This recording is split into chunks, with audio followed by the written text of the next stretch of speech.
ರಾಜ್ಯದಲ್ಲಿ ಕಾಂಗ್ರೆಸ್ ಸರ್ಕಾರವು ರೈತ ವಿರೋಧಿ ನೀತಿ ಅನುಸರಿಸುತ್ತಿದ್ದು, ಇನ್ನು ರೈತರಿಗೆ ಪರಿಹಾರ ನೀಡುವಲ್ಲಿ ಅನ್ಯಾಯ ಎಸಗಿದ್ದು, ಇದರಿಂದ ರೈತರಿಗೆ ಸಮಸ್ಯೆ ಆಗಿದೆ. ಮರು ಸಮೀಕ್ಷೆ ಮಾಡಬೇಕು ಹಾಗೂ ರೈತರ ಸಾಲ ಮನ್ನಾ ಎಲ್ಲಾ ಬೇಡಿಕೆಯನ್ನು ಸಿಎಂ ಹಾಸನಕ್ಕೆ ಬರುವ ಒಳಗೆ ಈಡೇರಿಸುವಂತೆ ಆಗ್ರಹಿಸಿ ಬಿಜೆಪಿ ಪಕ್ಷದಿಂದ ಪ್ರತಿಭಟಿಸಿ ಜಿಲ್ಲಾಡಳಿತಕ್ಕೆ ಮನವಿ ಸಲ್ಲಿಸಿದರು.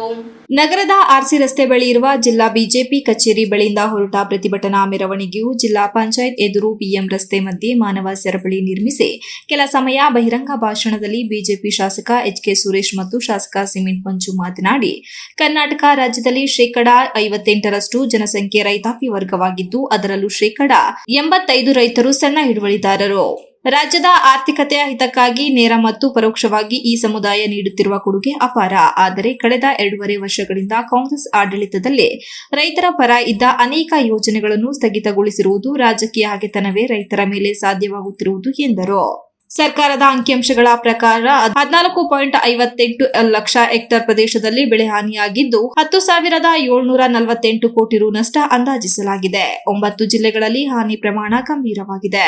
ಉತ್ತರ ಕರ್ನಾಟಕದ ಅನೇಕ ಜಿಲ್ಲೆಗಳಲ್ಲಿ ಕೊಯ್ಲಿನ ಹಂತದಲ್ಲಿ ಸುರಿದ ಭಾರಿ ಮಳೆಯಿಂದ ತೊಗರಿಬೇಳೆ, ಹೆಸರು, ಹತ್ತಿ, ಮೆಕ್ಕೆಜೋಳ ಸೇರಿದಂತೆ ಅನೇಕ ಬೆಳೆಗಳಿಗೆ ಬೃಹತ್ ನಷ್ಟವಾಗಿದೆ. ಕೃಷ್ಣಾ, ಭೀಮಾ ಜಲಾನಯನ ಪ್ರದೇಶಗಳಲ್ಲಿ ಒಳಹರಿವಿನ ಏರಿಕೆಯಿಂದ ಕಲಬುರಗಿ, ಯಾದಗಿರಿ, ಬೀದರ್ ಜಿಲ್ಲೆಗಳು ಅತಿ ಹೆಚ್ಚು ಹಾನಿಗೊಳಗಾಗಿದ್ದವು. ಪಶ್ಚಿಮ ಘಟ್ಟ ಮತ್ತು ಕರಾವಳಿ ಜಿಲ್ಲೆಗಳಲ್ಲಿ ಪ್ರಾಣಿ ಮಾನವ ಸಂಘರ್ಷ, ಕಾಫಿ, ಅಡಿಕೆ ಬೆಳೆಗಳಲ್ಲಿ ಕೊಳೆ, ಎಲೆಚುಕ್ಕಿ ರೋಗ ವ್ಯಾಪಕವಾಗಿದೆ. ಮಧ್ಯ ಕರ್ನಾಟಕದಲ್ಲಿ ಈರುಳ್ಳಿ, ನೆಲಗಡಲೆ ಬೆಳೆಗಳು ಹಾನಿ ಕಂಡಿವೆ. ತೆಂಗಿನ ಉತ್ಪಾದನೆ ಶೇಕಡಾ 50ರಷ್ಟು ಕುಸಿದಿರುವುದಾಗಿ ವರದಿ ಬಂದಿದೆ ಎಂದರು. ಬೆಂಗಳೂರು ಗ್ರಾಮಾಂತರ, ಕೋಲಾರ, ಚಿಕ್ಕಬಳ್ಳಾಪುರ ಜಿಲ್ಲೆಗಳಲ್ಲಿ ಭೂ ವಿವಾದ, ತೋಟಗಾರಿಕೆ ಬೆಳೆಗಾರರ ಸಮಸ್ಯೆ ಗಂಭೀರವಾಗಿದೆ. ಮೈಸೂರು ವಿಭಾಗದಲ್ಲಿ ಮೆಕ್ಕೆಜೋಳ ಮತ್ತು ಕಬ್ಬು ಬೆಳೆಗಾರರ ಅಹವಾಲುಗಳಿಗೆ ಸ್ಪಂದನೆ ಇಲ್ಲ. ಪಶುಸಂಗೋಪನೆ, ಮೀನುಗಾರಿಕೆ, ಕಂದಾಯ, ತೋಟಗಾರಿಕೆ, ಸಣ್ಣ ನೀರಾವರಿ ಸೇರಿದಂತೆ ರೈತರೊಂದಿಗೆ ನೇರ ಸಂಪರ್ಕ ಹೊಂದಿರುವ ಸ್ಪಂದನಾಶೀಲತೆ ಕುಸಿದಿರುವುದು ಚರ್ಚೆಗೆ ಕಾರಣವಾಗಿದೆ ಎಂದು ದೂರಿದರು. ಕೇವಲ ಪತ್ರಿಕೆಯಲ್ಲಿ, ಪೇಪರ್ ಮಾತ್ರ ಯಾವುದೇ ಅಕೌಂಟ್ ಇಂದ ₹1 ರೈತರಿಗೆ ಬೆಂಬಲ ಬೆಲೆ ಆಗಲಿ, ಒಂದು ಸಬ್ಸಿಡಿ ಆಗಿ ಬಂದಿರತಕ್ಕಂಥದ್ದಿಲ್ಲ. ಬಹುಶಃ ಇದನ್ನ ಧೂಳಿಪಟ ಮಾಡ್ತಕ್ಕಂಥ ರೈತರ ಜೀವನವನ್ನ ಧೂಳಿಪಟ ಮಾಡ್ತಕ್ಕಂಥ ಕೆಲಸ ಕಾಂಗ್ರೆಸ್ ಸರ್ಕಾರ ಮಾಡ್ತಾ ಇದೆ.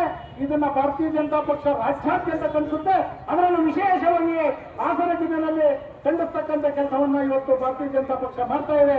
ದಯವಿಟ್ಟು ಈಗಲಾರು ಎಚ್ಚರಿಸಿಕೊಂಡು ತಮ್ಮ ಕುರ್ಚಿಗಳನ್ನ ಇನ್ನೊಂದು ಮತ್ತೊಂದನ್ನು ಬದಿಗೊತ್ತಿ 6 ಕೋಟಿ ಜನಸಂಖ್ಯೆ ಹೊಂದಿರತಕ್ಕಂಥ, ಅದರಲ್ಲಿ 5 ಕೋಟಿ ಜನಸಂಖ್ಯೆಯನ್ನ ರೈತಾಪಿ ಬಂಧುಗಳು ಇರ್ತಕ್ಕಂಥ ಅವರ ಕಷ್ಟಕ್ಕೆ ಧಾವಿಸಬೇಕು, ಅದಕ್ಕೆ ಪರಿಹಾರವನ್ನು ಕೊಡಬೇಕು. ತಾವು ಖರೀದಿ ಕೇಂದ್ರ ಜನತಾ ಪಾರ್ಟಿ ರೈತರು ಸಂಕಷ್ಟದಲ್ಲಿ ಇದ್ದಂತ ಸಂದರ್ಭದಲ್ಲಿ ಎಂದೂ ಕೂಡ ಸುಮ್ಮನೆ ಕೊಟ್ಟಿಲ್ಲ. ನಾಡಿದ್ದು ಬೆಳಗಾವಿಯಲ್ಲಿ ನಡೀತಕ್ಕಂಥ ಅಧಿವೇಶನದಲ್ಲಿ ಮಾನ್ಯ ರಾಜ್ಯಾಧ್ಯಕ್ಷರು ಅಶೋಕನ ನೇತೃತ್ವದಲ್ಲಿ ವಿಕಾಸಸೌಧಕ್ಕೆ ಮುತ್ತಿಗೆ ಹಾಕ್ತಕ್ಕಂಥ ಕೆಲಸವನ್ನ ಭಾರತೀಯ ಜನತಾ ಪಾರ್ಟಿ ಮಾಡುತ್ತೆ. ಅಧಿವೇಶನ ಪ್ರಾರಂಭ ಆಗೋದ್ರೊಳಗಡೆ ರೈತರಿಗೆ ಕೊಡಬೇಕಾಗಿರ್ತಕ್ಕಂಥ ಪರಿಹಾರವನ್ನ ಅವ್ರ ಖಾತೆಗೆ ಹಾಕಿದ್ರೆ ಸರಿ, ಇಲ್ಲ ಅಂದ್ರೆ ರಾಜ್ಯದ ಜನತೆಗೆ, ರಾಜ್ಯದ ರೈತರಿಗೆ ಅನ್ಯಾಯ ಆಗ್ತಕ್ಕಂಥ ಸಂದರ್ಭದಲ್ಲಿ ಭಾರತೀಯ ಜನತಾ ಪಾರ್ಟಿ ಎಂದೂ ಕೂತಿಲ್ಲ. ಭಾರತೀಯ ಜನತಾ ಪಾರ್ಟಿ ನಮ್ಮ ನಾಯಕರಾದಂತಹ ಸನ್ಮಾನ್ಯ ಯಡಿಯೂರಪ್ಪ ಅವರು ರೈತ ನಾಯಕರು, ಖಂಡಿತವಾಗ್ಲೂ ಕೂಡ ರೈತರ ಪರವಾಗಿ ನಿಲ್ತೀವಿ, ರೈತರ ಪರವಾಗಿ ಹೋರಾಟವನ್ನ ಮಾಡ್ತೀವಿ. ಎಲ್ಲಿ ತನಕ ರೈತರಿಗೆ ಪರಿಹಾರ ಕೊಡಲ್ಲ, ಎಲ್ಲಿ ತನಕ ರಾಜ್ಯದಲ್ಲಿ ನೆಮ್ಮದಿಯಾಗಿ ರೈತರು ಬೆಳೆಯನ್ನ ಬೆಳೆಯಲಿಕ್ಕೆ ಸಾಧ್ಯ ಇಲ್ಲ, ಬೆಳೆಗೆ ಬೆಂಬಲ ಬೆಲೆಯನ್ನು ಘೋಷಣೆಯನ್ನ ಮಾಡಲ್ಲ, ಎಲ್ಲಿ ತನಕ ಬೆಳೆದಂತ ಬೆಳೆಗೆ ಪರಿಹಾರವನ್ನು ಕೊಡಲ್ಲ, ಅಲ್ಲಿ ತನಕ ಭಾರತೀಯ ಜನತಾ ಪಾರ್ಟಿ ಹೋರಾಟವನ್ನು ಮಾಡ್ತೀವಿ. ಪ್ರತಿಭಟನೆಯಲ್ಲಿ ವಿಧಾನ ಪರಿಷತ್ ಸದಸ್ಯ ಅರುಣ್, ಬಿಜೆಪಿ ಜಿಲ್ಲಾಧ್ಯಕ್ಷ ಸಿದ್ದೇಶ್ ನಾಗೇಂದ್ರ, ಪ್ರಧಾನ ಕಾರ್ಯದರ್ಶಿ ಅಮಿತ್ ಶೆಟ್ಟಿ, ಎಸ್ಸಿ ಮೋರ್ಚಾಧ್ಯಕ್ಷ ಎಸ್ಡಿ ಚಂದ್ರು, ಮುಖಂಡರಾದ ಗಿರೀಶ್, ಬಿಎಚ್ ನಾರಾಯಣಗೌಡ, ಪ್ರಸನ್ನ ಕುಮಾರ್, ವೇದಾವತಿ, ಚನ್ನಕೇಶವ, ಶೋಭನ್ ಬಾಬು, ರಾಜಕುಮಾರ್ ಇತರರು ಉಪಸ್ಥಿತರಿದ್ದರು. Srinivas, TV 46 news Kannada, Hassan. You are watching TV 46 News Kannada.